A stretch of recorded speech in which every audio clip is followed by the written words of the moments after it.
Bismillahirrahmanirrahim. Alhamdulillahirabbil alamin. Wassalatu wassalamu ala sayyidil mursalin sayyidina Nabi Muhammad sallallahu alaihi wasallam. Amma ba'du, sahabat yang melakukan Allah, yang sibuk bekerja, yang suka berdoa. Mungkin ada yang bertanya, kenapa jika Allah telah tahu apa saja nasib kita, Allah telah tentukan dulu di alam azali semua yang akan terjadi pada kita. Ketika roh ditiupkan ke janin ibu kita, ke janin dalam perut ibu kita, Allah telah menentukan orang ini akan begini, begitu. Semua nasibnya telah ditentukan. Lalu untuk apa berdoa dan berusaha? Ini ternyata pernah ditanyakan oleh sahabat Nabi kepada Nabi. Barangkali kita termasuk orang-orang yang mewarisi ilmu ini, alhamdulillah, sehingga bertanya hal yang sama kepada Sayyidina Nabi SAW. Karena Sayyidina Nabi SAW telah Allah pindahkan alamnya, maka kita bertanya kepada pewarisnya, para ulama-ulama warasatul anbiya. Apa kata mereka? Mereka menjawab dengan jawaban yang Nabi jawab. Suatu kali, kata Abu Hurairah dan sahabat-sahabat yang lain, ada orang-orang satu komunitas yang rajin bekerja, rajin berusaha, juga suka berdoa, bertanya kepada Nabi, "Ya Rasulullah, jika kami semua telah ditakdirkan mempunyai nasib begini dan begitu, telah ditakdirkan hidup dalam keadaan apapun, lalu untuk apa kami berdoa ataupun berusaha?" Apa jawaban Nabi Sallallahu Alaihi Wasallam dalam hadis Imam Bukhari? Nabi mengatakan, "I'malu fakullun muyassarun lima khuliqa lahu." Beramallah wahai sahabatku, karena setiap orang akan dimudahkan melakukan hal-hal yang telah ditakdirkan dia dulu di alam azali. Dulu di alam azali kita adalah roh, cahaya-cahaya, nur-nur yang dulu kita ditakdirkan dekat dengan siapa, melakukan apa. Nanti hal itu dengan wujud yang sedikit berbeda, itu terjadi di muka bumi ini. Tetapi teman-teman yang melakukan Allah, ketika roh ditiupkan ke dalam badan, maka muncullah satu energi baru yang disebut dengan nafs, jiwa. Jiwa inilah kemudian yang mendapat suatu tugas yang disebut taklif.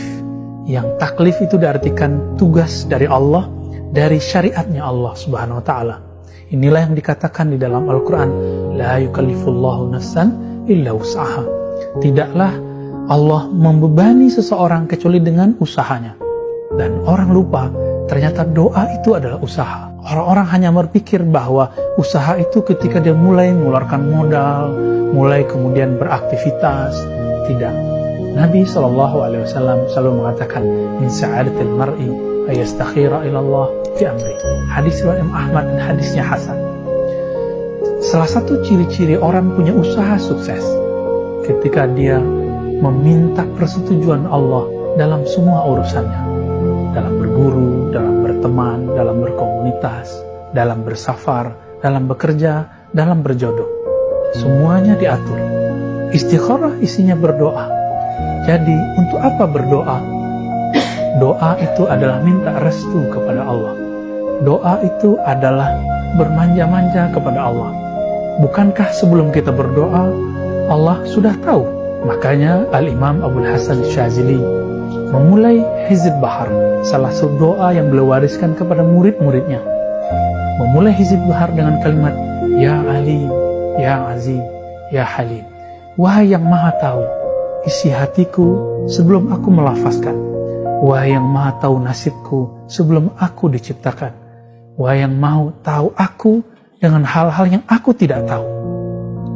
Lalu untuk apa mengatakan ini? Supaya kita tidak berburuk adab kepada Allah, bahwa kita sedang memberitahu Allah.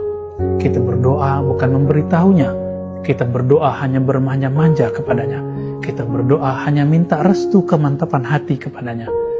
Teman-teman yang melakukan Allah, Imam Natta'illah mengabarkan kepada kita, ciri-ciri doa kita, usaha kita direstui, ada lafaz yang sudah kita laporkan kepada Allah.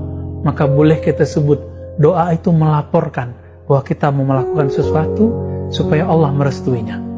Maka perbanyaklah laporan itu kepadanya setiap malam kita, setiap saat. Inilah yang disebut dengan muhasabah. Maka Imam Al-Haris Al-Muhasibi, imam yang selalu melaporkan apapun yang dia buat setiap hari. Dulu Imamuna Ahmad bin Hanbal, murid Imam Syafi'i, pernah tidak menghargai orang ini karena menganggap Al-Haris Al-Muhasibi tidak mengajarkan hadis.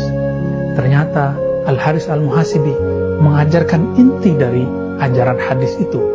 Akhirnya Al-Imam Ahmad bin Hanbal menghormati beliau, bahkan mengambil berkah dari jubah Al-Imam Al-Haris Al-Muhasibi. Sahabat yang melakukan Allah, jadi untuk apa berdoa?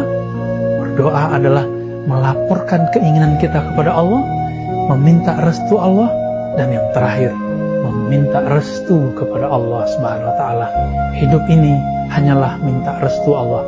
Inilah yang kita baca, Allahumma inna nas'aluka ridhaka wal jannah. Ya Allah, kami meminta ridhamu, restumu. Jika tidak ada ridhonya, maka orang taat pun tidak diterima taatnya. Jika tidak ada ridhonya, maka pemaksiat akan selalu dalam gelombang maksiatnya, selalu dalam lingkaran maksiatnya. Tapi jika Allah telah beri ridho, orang yang taat diterima, orang yang maksiat akan diselamatkan. Kita ini adalah para pemaksiat, kita ini bermaksiat setiap saat. Maksiat badan dengan melakukan hal yang mungkar, maksiat pikiran memikirkan yang tidak baik, yang jorok, yang vulgar, maksiat kalbu ketika berhenti menyebut nama Allah, maksiat ruh ketika kita tidak mengenal Allah Subhanahu wa Ta'ala. Betapa banyak maksiat kita, maka semoga Allah meridhoi kita. Teman-teman yang melakukan Allah, sahabat yang aku cintai, yang kami cintai, mari berdoalah kepada Allah, melaporlah kepada Allah, bermanjalah kepada Allah, mintalah restu ridha Allah. Semoga kita termasuk yang diridhoinya dengan segala kekurangan kita. Amin ya rabbal alamin. Wassallallahu ala sayyidil mursalin walhamdulillahi rabbil alamin.